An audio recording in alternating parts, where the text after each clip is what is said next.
You're listening to Thunderheads, a podcast for Thunder fans by Thunder fans.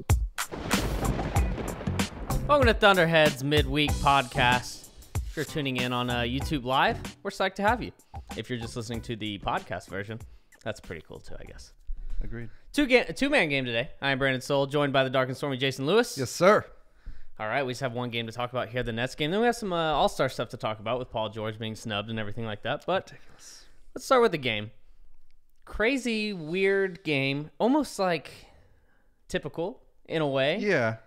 Thunder again struggle with a under 500 team, come out on top 109-108. Let's kind of start at the beginning here.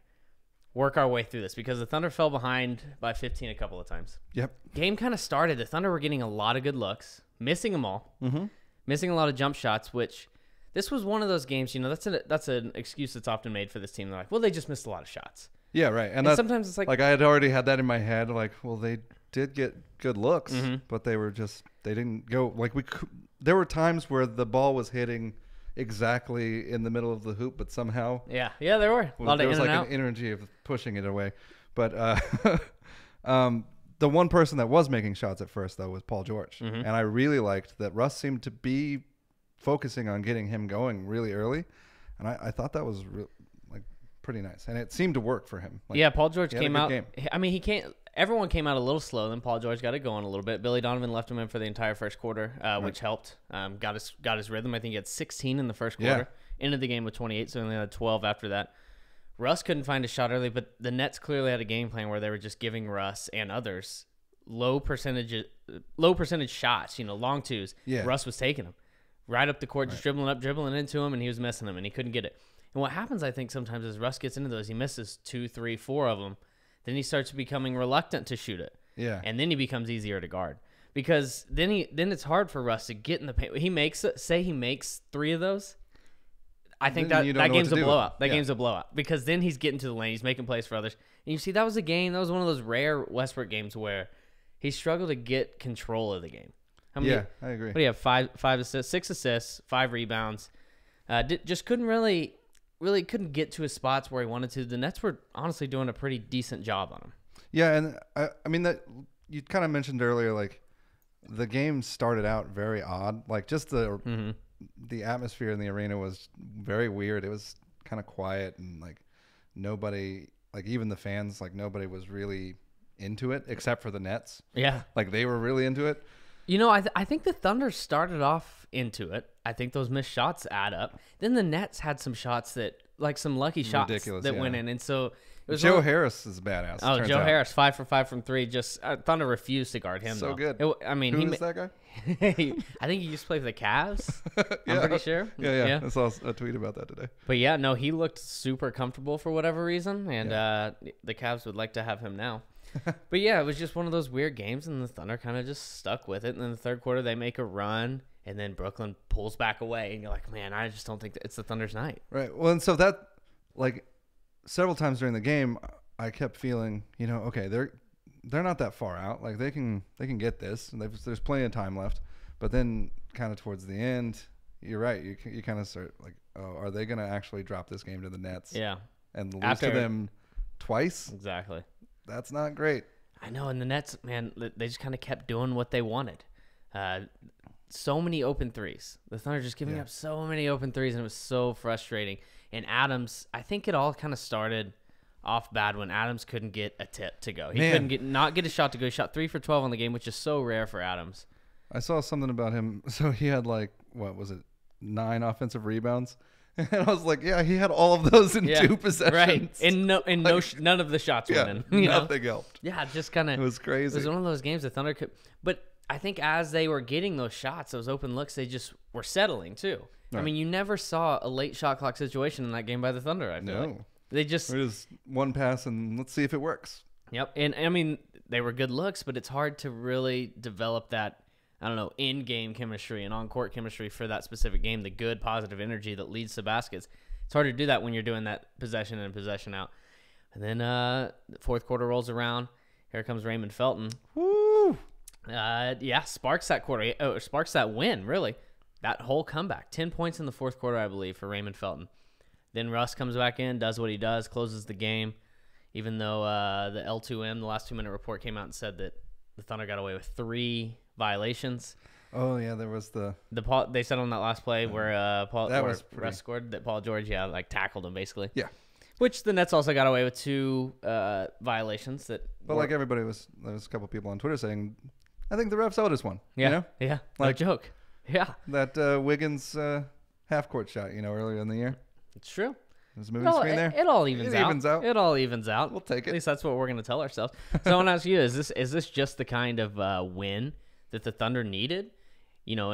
Against a sub 500 team, a team that's going to come out and play hard, and do it in a comeback fashion to show that because a lot of times you see these teams that are the elite teams of the league, and they will fall behind to these bad teams, but you're not really worried about them. And they come and they come out and they come back and win. That's what the Thunder did in this game. So is that kind of what you wanted to see? Or did you kind of feel like you want to see them blow a bad team out instead? I mean, I feel like they've done that a couple times with the Lakers, so you've seen that a little. Lakers for sure. And they're really bad, obviously.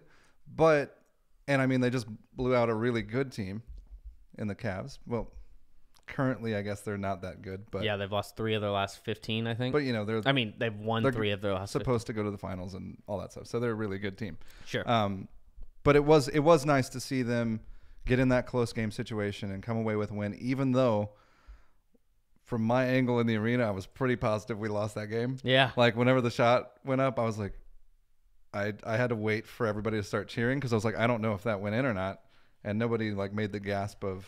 That's really. No. It's really funny because I from my angle in the arena, it wasn't like that at all. Oh, really? No, it was clearly it wasn't in. I could tell right when it left his hand. Oh, okay. I was like, that's not in.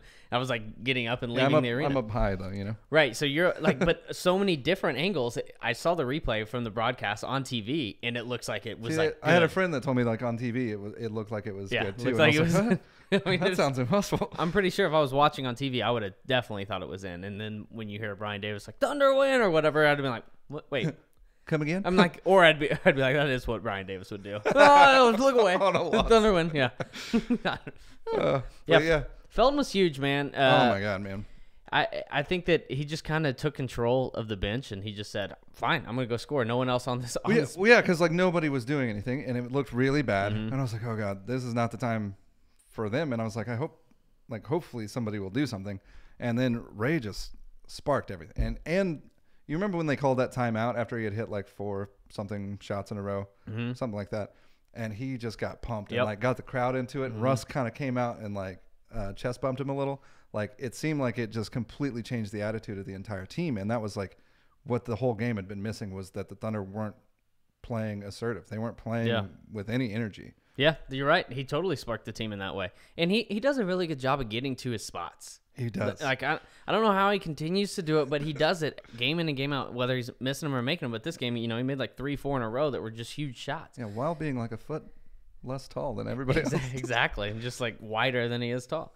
But when he gets those spots and down the road in the playoffs, I mean, that's something that teams are going to eventually be able to take away to a certain extent. And so I do want to ask you, is it on Sam Presti right now to find Felton help on that bench unit? Because right now they're relying on him so much. Yeah, I really think they do need to make a move. Earlier in the year, I wasn't so sure. I thought these younger guys would kind of gel and, the staggering would work better than it has.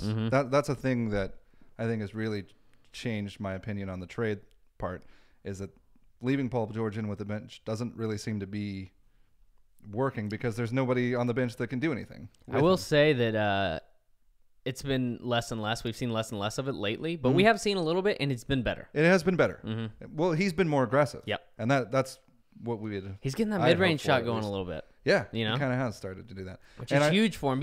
You've seen the confidence when he's handling the ball lately. Yeah, it's better. Which is weird. So, earlier, I referenced, Russ never seemed to grab control of the game. And I wonder if there's something between, Russ not being able to grab control of the game and Paul George feeling comfortable. Meaning, so if Russ has complete control of the game, does Paul George feel like he's resorted to a catch-and-shoot player? And when Russ isn't doing that, just getting to his spots, does Paul George feel like he can be more aggressive? He's like, oh, now it's my turn to kind of step up and take over. I wonder if there's a weird thing they still are trying to figure out amongst those two. I think that there's a lot of merit to that. Yeah. And it still seems like, Melo didn't have the best of games last night, but he did make a couple really important shots, though. You're right, he did. It's interesting, in a game like that, at the end, you're on defense, Thunder on defense, and you have Melo in the game. Yeah.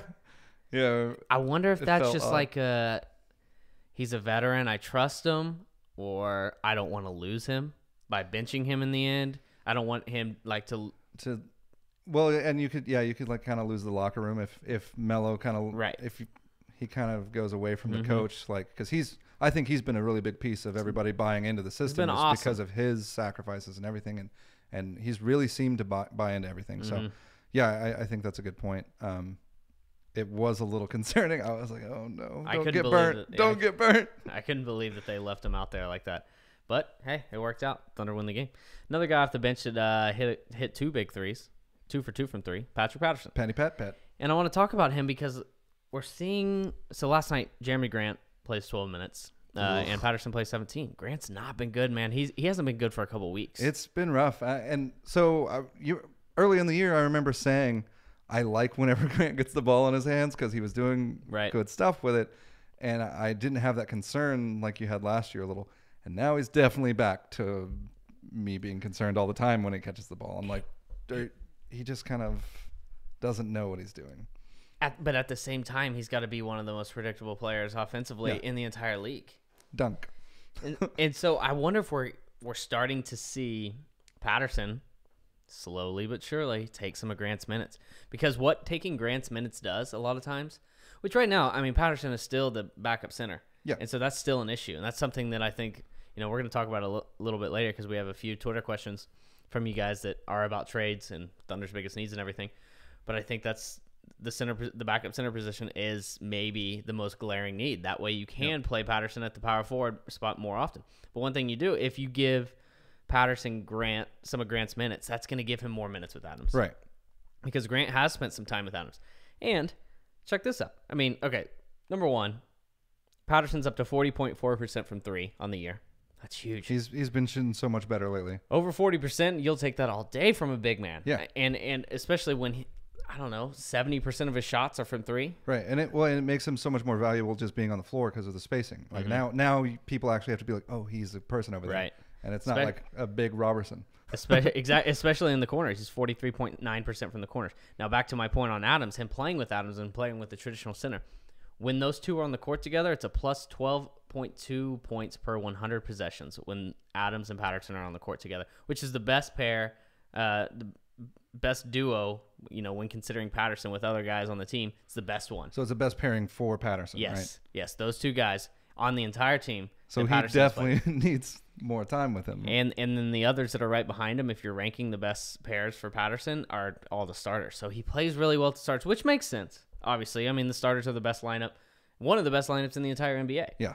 So obviously that makes sense, but I think you have to figure out ways to – because Adams, man, he covers up so many deficiencies that Patterson has. Rebounding, blocking shots, where Patterson can just hang out there, hang outside the arc more often, and you don't have to – worry about him. You don't have to worry about him getting out athleted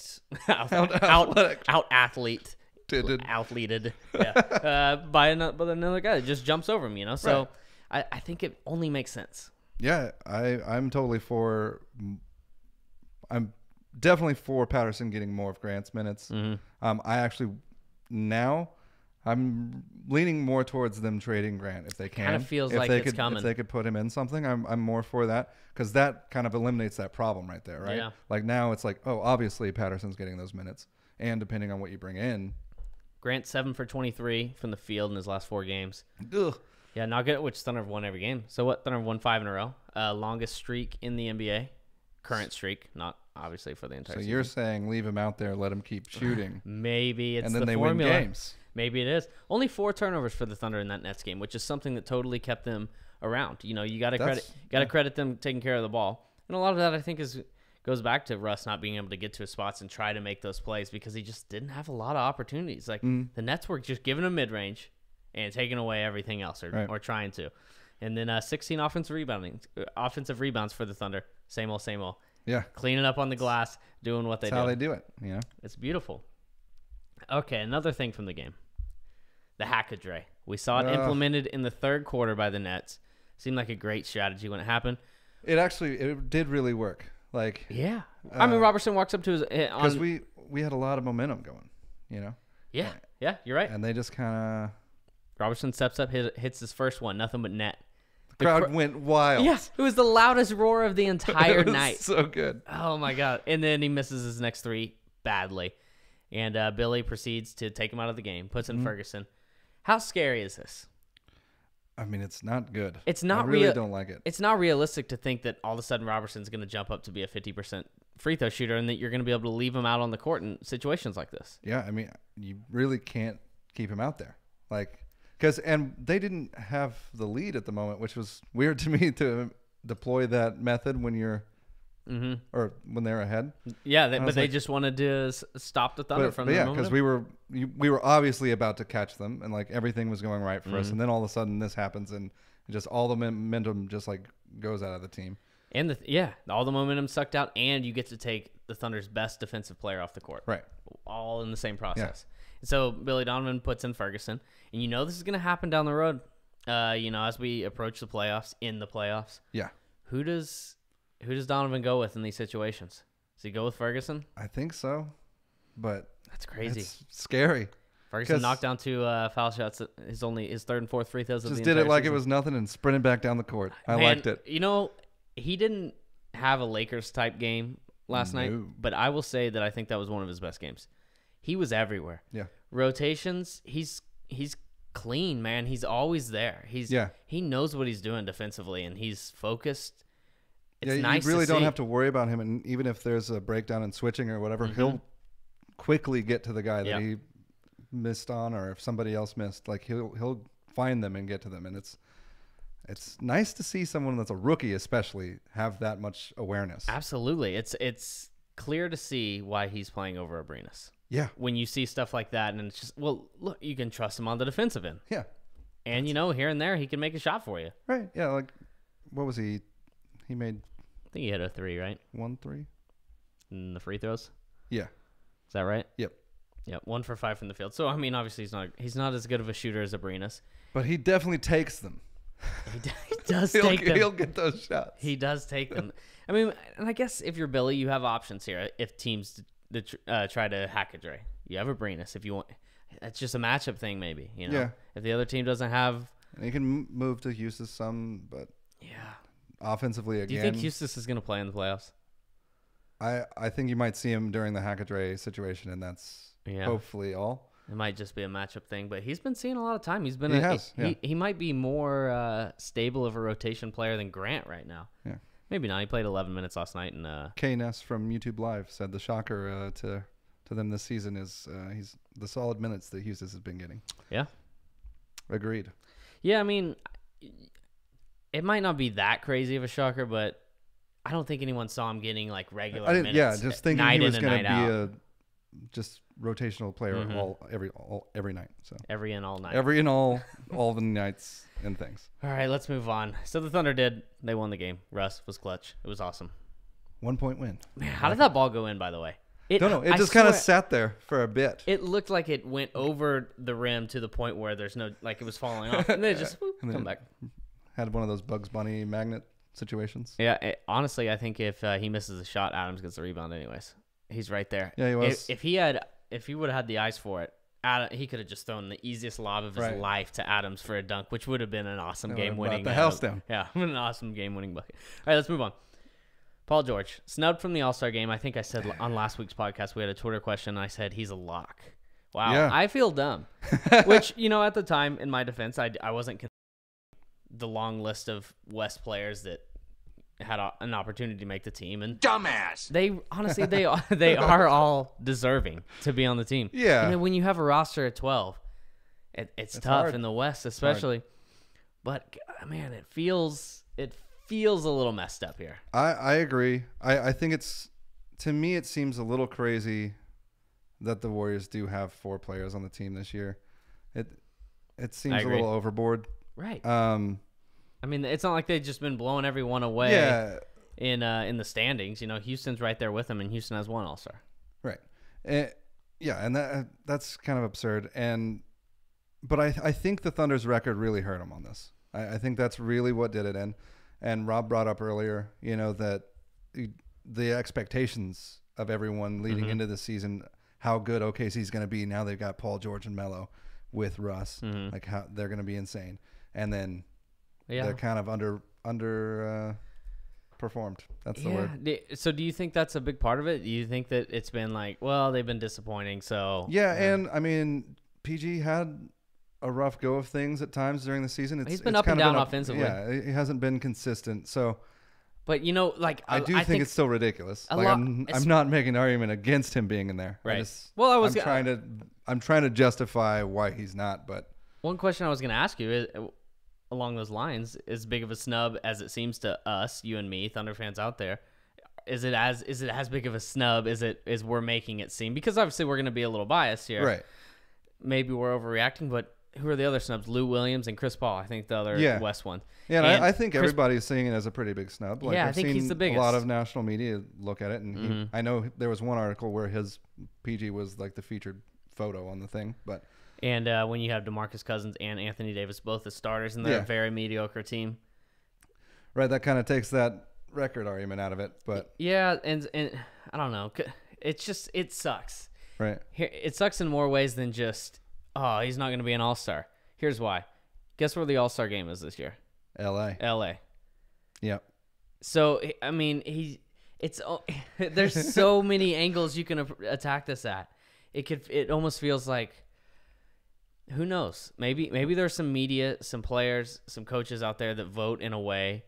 They're like, I'm going to leave him off. I don't want him to return to the Thunder. Right. No one out there wants him to return to the Thunder. Yeah, because like this could affect, if he's thinking about himself a lot. Like, if I stay on the Thunder, I have a way worse chance of getting to an all-star team. Because obviously Russ is going to go every year. Are they going to give us that second player? I mean, him and KD always had it. Yeah. Always. They were better. No, you're right. I mean, the team was better at that times. But, yeah, could it potentially affect his decision? Because obviously if it's between Oklahoma City and L.A., I mean, he's looking at L.A. saying, well, if I played for them, I'm an all-star easy. But is he, though? Is that what he cares? I think so. I mean, I would assume. Yeah. But is that what he would care about, though? Like, well, I can be an all-star there. We'll suck. Well, I think that's something he said today or last night was, he's got bigger goals and bigger ambitions than that. He's already done that. Yeah, but that's true. It could just be player speak. And something that could make this go away too is if someone goes down with an injury and he's a replacement. Boom. Then he's an all-star. So whatever. But that's the thing that hurts me though, because it is in L.A. He's probably going to be in L.A. anyways during that break. Might be in that 3-point contest, or is that? I almost it'd be there. So I just do you think he'd take that? I'd almost be like, no, screw your 3-point contest, man. I'm not. No, I'd do it. You think? Yeah. Maybe if he makes the game. Maybe if someone has to sit out of injury. But they'll probably announce the contestants sooner than that. Yeah, I would assume so. That's just a worry here because, like, it would have been nice if this could have gone right for him because we'd have been like, see, you're an all-star here. Right. We appreciate you. I don't know. Yeah, so Jimmy Butler making the team and then having kind of worse numbers than PG is kind of weird. Like, do you... Because Justin brought that up. Well, he doesn't really have worse numbers. But PG's look better. I don't know. I don't know that they do. Think so? No, I don't think so. I mean, you'd have to pull him up. I mean, Butler's averaging more points, rebounds, and assists. Well, shit. And I mean, I think Paul George shooting better from 3. And steals though. And steals, obviously, defensively. But Jimmy is right there under him and Russ, though. So. That's the point I was gonna make, though. Is they're a good. Well, that's why you kind of said it was a lock before. It was his defense. Like, it's been incredible. A good portion, I would bet, of media members would have him the leader in the clubhouse as the defensive player of the year, and he's not an all-star. Yeah. I mean, that just kind of rubs me the wrong way. It does. Poor Melo. No chance. Melo had no chance. They asked him, was it disappointing? Like, no, loved it. Yeah. Had a great time not getting picked. It was cool just hearing Russ defend Paul George a little bit. Yeah, that was really nice. I liked how you could tell he was visibly angry. I think he should wear a Paul George jersey in the game. Can you do that? He can do whatever he wants. He's MVP. He just does. Right? That'd be awesome. Well, I mean, so like the All-Star jerseys just have the logo, and I'm guessing they have the name and the number in the back, so just have George and 13 back there. That'd be sweet. That would be like he deserves to be here. I agree. I don't know. And then Melo defended him a little bit. And Paul George brought up, he was like, well, Melo made a good point. He was like, in the East, it's going to be easier. There's less talent. And over here, it's going to be tough. It's going to be tough when we're not the number one option. So, does it hurt that Vic got an All-Star nod? It has to. It has to hurt a little bit. But again, it goes right back to that point. It's easier over there. If you're going to do this new All-Star thing and you're the NBA and you're doing this whole draft teams or whatever. Why pick from the East and West? Exactly. That doesn't make any sense. That's why I didn't understand what they were doing in the first place. Like, just pick All-Stars from the pool. Yeah. I mean, is this us? Right. You don't have to have All-Stars specific to conferences here. Right. Just have who deserves it.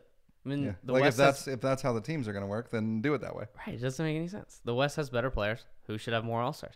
Well, I mean, there's a lot of people out there that think the All-Star team should go to 15 or at least 13 because that's how much you have to have that's how many you have to have on an active NBA roster. Yeah, by rule. And it would kind of eliminate these couple because there's always like every year, like you said, there's like 3 or so people that are just like, well, that guy should be an All-Star. He's that good. And then, but there's also the other guy that made it isn't not deserving of it. Right. So it is funny when Russ referenced basically Damian Lillard saying directly referenced the Warriors and Damian Lillard. Like, people are just he's like, you cry about being snubbed 3-4 years in a row and then you get put in because of that. And it's like, it kind of feels true. Yeah. Kind of feels true. It does. I mean, yeah, it's been happening. Because who's better? Who's a better player? Paul George or Damian Lillard? I'm probably going Paul George, So that's just kind of where I'm at on this. It's upsetting. Before we move on, let's talk about a little NBA drama. Just real quick. There's a lot of it going around right now, and it's a fun time. How about this Kawhi thing? You know about this? Yeah. So if people don't know about this, some reports came out that Kawhi is a little unhappy with the Spurs organization. Basically, the handling of his rehab, right? Yeah, his rehabilitation, and it hasn't gone as planned. And apparently, him and his camp are just a little irked. Yeah, they're a little distant. They're a little just aloof with the whole organization. And Jalen Rose went as far to say he wants out. He wants out of San Antonio. It's crazy. And meanwhile, Kawhi's camp has refuted this. They say so. Kawhi and R.C. Buford, they've both sides have said it's not true. But of course they would in that situation, right?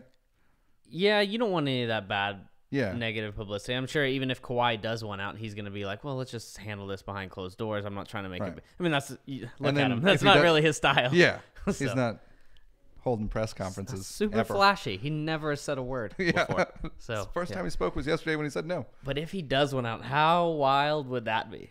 That'd make it fun. Like, it's crazy because the Spurs don't have this kind of stuff happen ever. They never have drama. Nothing like this goes on. Where would he go? Here? That would be amazing. Should we pitch to him right now? You'd have to trade Adams. Oh. I mean, Adams would have to be a part of it.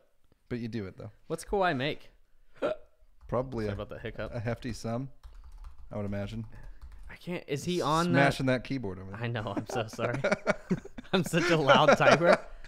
Is he on like a max contract or is he still on that kind of bargain contract? I feel like every Spur ever has been on a bargain I contract. know. What are you talking about? Hold on, I'm almost here. Although he might have taken a big deal. So he's making $18.8 million. So no, it's not like a crazy big deal. No. And he's got a player option in 2019, 2020. But that would be crazy though. So that's basically Paul George money right there. Yeah. That would be crazy if he ends up getting traded after this stuff. Because then you're like, oh, that all was true? Huh. That would be so crazy. I can't even like they could get so much back for him though. Yes. They could get so much. Yeah, they would make a killing. Yeah. If they and really you know what they would do with those things would make it more incredible. Because they're the best. And then the Cavs drama that came out after the Thunder game where people start pointing. Apparently Cavs have a pre-practice meeting on Monday, the day after the Thunder game. Everyone's pointing fingers at everyone according to Adrian Wojnarowski. I guess Isaiah Thomas was really leading the charge against Love. Yeah, which we talked about during the game. He played for 3 minutes and then sat out. I think we talked about it on the podcast after the game. Yeah. And apparently was sick. And then Isaiah, I guess, didn't believe him. Oh, it's so weird. I know. thing to just come into a team and be like, nope. So which side are you on? Because I have this theory here. So it's a known thing. Kevin Love doesn't want to play center. Doesn't want to play center. Wants to play the traditional power And then forward you have spot. to That play he against is. Adams, and you're like, nah. Right. And then like he's getting beat up the first 3 minutes out, and he's like, I don't want to do this. I'm not going to do this in the regular season. I'm not trying to get my ass beat Yeah. in a random game that means really not much in the middle of the season. I'm just going to go over here and chill. But the issue is, I guess, apparently he left the game. He left the arena before the game was over, went home. Oh, wow. I didn't know that. Yeah, and then didn't go to practice the next day. And so everyone's like, you couldn't even just hang around and support the team. Right. Like, so that is a bit of an He was issue. really sick, guys. You know? But Tell me troubles. and then other people, the other side of the spectrum, they're saying, well, Derrick Rose just decided to leave the team for like 20 games. No one said anything. That's even so absurd. Kevin Love does this, and he's getting, And they have killed for an it. actual penis for a coach. Yeah. What a disaster. He looks like an index finger. Ty Lue. Exactly like an index finger. The drum's been so good lately, though. So, first of all, thank God that we never have to deal with this stuff. Knock on Absolutely. woods. Yeah, there's no wood over here. Well, Sorry. anyways. But do you think the Cavs are going to figure this out? Like, are they going to move Kevin or... Something's going to happen. It doesn't seem like this is working. They seem like it's- such a it seems- panicking franchise. It seems worse than years past when people started freaking out about them, right? Yes. Like, because it was mostly just like, well, they're not playing well. I think so Now because it's it like- kind of feels like the Warriors are just getting better and better and better, and the Cavs just aren't. Yeah. And so they're panicking, and no one knows what LeBron's going to do. Right. So yeah, freaking everybody out. I think they might trade Love. I think they might, but they're not. Why would they trade him unless they're going to get something? Yeah. I mean, then today, Stephen A. Smith reported apparently that Dan Gilbert is interested in selling the Cavs. whoa. So what does that mean? That's Do you think crazy. LeBron's gone, or why would you sell him if LeBron's going to be on your team? I wouldn't. That seems absurd. Yeah, because you're always going to make money as long as you have LeBron James. Well, they did lose money during when That's they won true. the championship. They pay so It's much very luxury tax. expensive I to forgot win about that that. championship. That's a good point. So yeah, maybe it's It's going to be a fun couple of and weeks. selling a team right now, you make so much money. It's going to be a really fun couple of weeks. Let's do this ad. Let's Sorry, do this ad. I kind of just whipped that on you. sprung it. It is our sponsor. Today's podcast is brought to you by him. His name is Jesse Edgar, better known as the OK Computer Guy. He's a good dude. Jesse is stationed right here in Oklahoma City. Small business owner. Fixes your computer. You got computer problems, he's going to fix it for you. He'll take care of them. Yeah, so it starts repairs as low as $40, which is like half as cheap as places like Geek Squad do. He's always doing giveaways and everything. He's just a good guy. You just want to give this man your business. Always Yeah. support local businesses. Yeah, he's nice and reasonable on the prices, and he's got, he's got over 100+ reviews, 5 stars on Google. You want me to take Hold this? on. Yeah. All right. 1 to 3 day turnaround time for Jesse. So if you have a problem with your computer, just take it into him. He'll get it done. He gets it. If you need it back in a couple days because you need it for work, he's going to get it to you. He's going to take that into consideration. It's not going to make you feel like an idiot that you can't fix your computer yourself. Yeah. He's going to handle it just like a professional would. So he's a good guy. He does Thunder ticket giveaways all the time on his Facebook page. Does computer giveaways. Does all kinds of giveaways. I saw on his Facebook page earlier that he's doing a giveaway here in a couple of days in honor of his own 33rd I think birthday. it's his birthday. So even if you don't have a computer problem right now, head over to facebook.com/OKComputerGuy or just search him right there on Facebook. Go like his page because he does these giveaways and maybe you'll win. And it's cool. So you'll get something out of it even if your computer's all good. Go to his website, www.okcomputerguy.com, or you can call him at 405-326-4011. His name is Jesse Edgar. He's a good guy. He's an avid listener to this podcast. Go help him out because he's helped us out. Indeed. You want to do some Twitter questions? Let's do that. I'm sorry, I kind of caught you off guard with the ad. I know you didn't have your... My notes were not a... Yeah. You're like, oh, you should have just told me. It happens. Hopefully Jesse's okay with it. Yeah. Sorry, bro. tweet, tweet, tweet, Tweet, tweet, tweet, tweet, tweet, tweet, tweet, tweet. All right. Let's get into it. A couple funny ones at first. T, at Drinking Tea. What are your thoughts on Dre defending Dinwiddie with his life and honor because Dinwiddie is dating Dre's sister? It is a funny little dynamic going Yeah. on there. And he locked him up pretty well. Yeah, Dre didn't have his best game, and Dinwiddie is surprisingly good. He is. Yeah. He's frustrating. What's that mean for D'Angelo Russell? Because not Dinwiddie's great. a point guard, he's taking a spot. Yeah. But yeah, no. And Russell doesn't look particularly impressive when he's out there. No, not at all. Which I think is his third game back from injury. But true. Dre did do a really good job on that last possession to make that. And it was absolutely for the honor. Yes. Oh, Yeah. sure. He's Date thinking my about his sister. sister. He's thinking like terrible thoughts. He's like Oh. picturing them just to get himself fired up. Yeah. I don't have a rough. sister, so I can't relate. Turkey leg at Galbraith Will. Turkey leg. What's Galbraith mean? Is that a last name probably? Yeah. Why does Kyle Singler look like the type of person that owns every Limp Bizkit album on vinyl? That's so It's very accurate. Imagine being that person. You just have. I mean, I would be okay having their first record. It was all right. oh no. I liked it.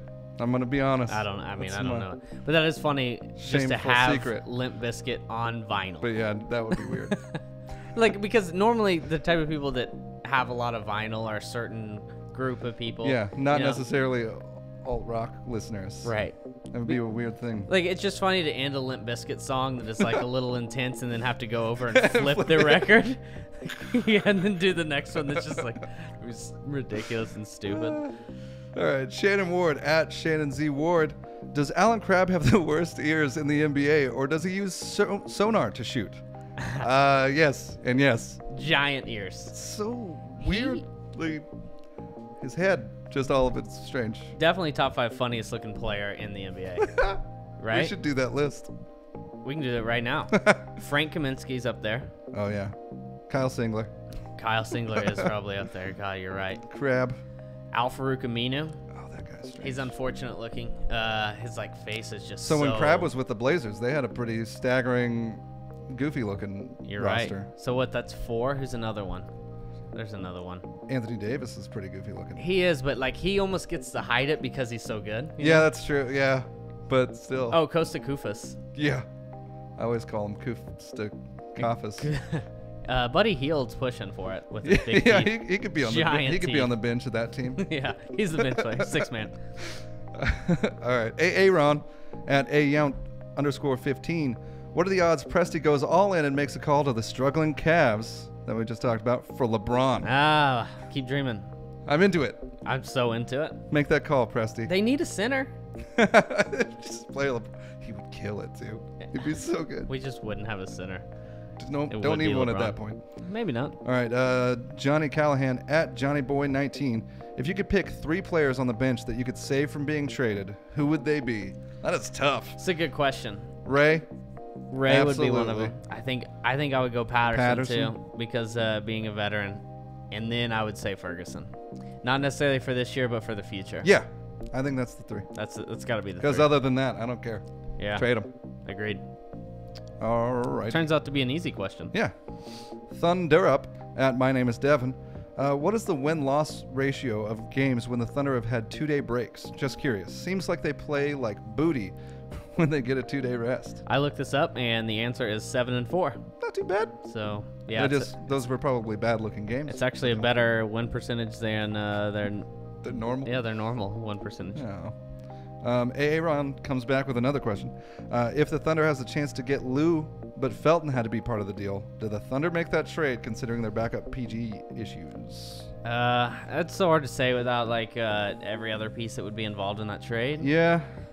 Although, I mean, Lou can kind of be that backup point guard, though. Yeah. Like, Yeah, he it would. wouldn't be that bad, I don't think. I mean, I would rather keep Ray and have both of them, but... Yeah, I mean, yeah. But then you kind of run into the thing we talked about before. It was, I think, when we were talking about the Tyreek Evans trade, is so if Ray's out there with Tyreek Evans, who has to have the ball in his hands, Right. is Ray just a spot-up shooter at that point, and is that going to work for him? Yeah, it's tough to say, but I think if you can get a guy that can score like Lou Williams, you'd give him up. Yeah, I think so. agreed. All right, Although I love Ray, man. I love him. and Lou makes those stupid plays, but he's getting better at not doing that. Yeah, I mean, a guy that has the ball that much and is just a player like he is, he's going to make It's some kind super of plays. the Russ thing where you Little accept bit. the bad, but not as good. Bobby Cortez at BC Sniper 7. I like the idea of a mellow PG tandem bench unit. Let the reserves play more with Russ. Your thoughts? I understand the thought here, but I think what you have to consider is that's going to take more time away from Russ, Melo, and Paul George playing together. You know, that decreases their time together, which obviously that starting lineup is one of the most effective lineups in all of basketball. So Right. I think it goes back to, you know, the reason why Billy Donovan sometimes wouldn't stagger KD and Russ, because the more you stagger them, the less they play together. Right. So, I mean, it kind of goes both ways, but we've talked about it a lot lately. They're going to eventually have to play one of these guys with the bench when it comes down to it. Yeah. And I kind of do like the idea if you're having to run an all bench unit, and sometimes like maybe Ray's not having the best game or something, and you put him with PG and Melo and then run Russ with the other guys because you know he can carry them. Mm-hmm. But Yeah. we'll just have to see how it goes. Two similar questions from Zach Prince at ZachPrince25 and Jared Lawson at _Lawson. Who are a couple of guys that you think Presti could get that would help immediately? What do you think we would have to give up? It's very open-ended. It is. I mean, it's so hard to say because Presti works in the dark, and it's usually And you never unpredictable. know until But it's happened. Yeah, a name that keeps coming to me, and we brought it up a couple times on this podcast, is Dwayne Dedman. I think I said last podcast or the one before that I think the Thunder's biggest need is a playmaking wing from the bench, but I'm almost starting to shift because of what I'm seeing out of Patterson and the numbers out of Patterson that I bring up today, and I think maybe that backup center position is the biggest need, and I think they really need to figure that out, and maybe their plan here is the buyout market. I mean, how surprised would you be if this trade deadline passes and Thunder don't make a move? I mean, I would be kind of bummed. Would you? I think so. At this point, I think they'll be okay. But I think if they want to really go for it this year, they gotta have something else. Well, would you think if that were to happen, that hypothetical situation were to happen, do you think that it would? Do you think Presti has another plan, meaning like a buyout? the buyout Yeah. market? I would assume. That I would hope so. The Tyson Chandler, the Greg Monroe thing. I mean, I would really hope so. Because if Yeah. he doesn't, then Yeah. what are we doing with this? I Like, have what this, are we doing with these I have guys? this strange feeling that's going to be a quiet deadline for the Thunder. I don't know why. It could be. It's been a few deadlines since it's been quiet for Yeah, I mean, in it's OKC, but it's been nuts lately. So, Thunderous Obstinacy at OKC Obstinacy. We had some bench guys hit big threes in this game. When was the last time we could reliably trust on the bench to make threes for us? It's been it's a good question. I mean, what comes to mind instantly is Kevin Martin. Oh yeah, because I was thinking Daquan for some reason. Well, Kevin Martin's way back. great 3-point shooter, and was Derek Fisher on the team at that time? Yeah. And Fisher would hit a couple. Like His toe would always be on the line though. he was That kind the problem. of clutch with it, and then you had Reggie, who wasn't really a 3-point shooter on that team. I'm not sure if I don't really recall any other 3-point shooter coming off the bench for that team, unless you want to say Jeremy Lamb, but I don't know how reliable that Definitely was. wasn't reliable. I think you'd almost have to go back to like Harden. Yeah. You know. Then you had Daquan Cook, who Yeah, is okay. I would say Kmart was the last time for Yeah. sure. I miss that guy a little bit. That was a cool team that year. It was. Oh, bummer. It's the best Thunder team ever, regular season wise. Yep. You remember just blowing teams out? Yep. They just didn't play the fourth Dominated quarter that ever. year. Dominated that year. So good. All right, Shannon Ward at Shannon Z Ward. Do you think T. Ferg will be better on defense or offense in his prime? I like this question. I'm going to go defense. Yeah. I think coming in, I'd never said that. And now I'm totally saying that. It almost feels easy for me. If he can just start blowing past guys, though, and just get to the rim, Yeah. he can dunk so well. Yeah, I just don't know if he's strong enough.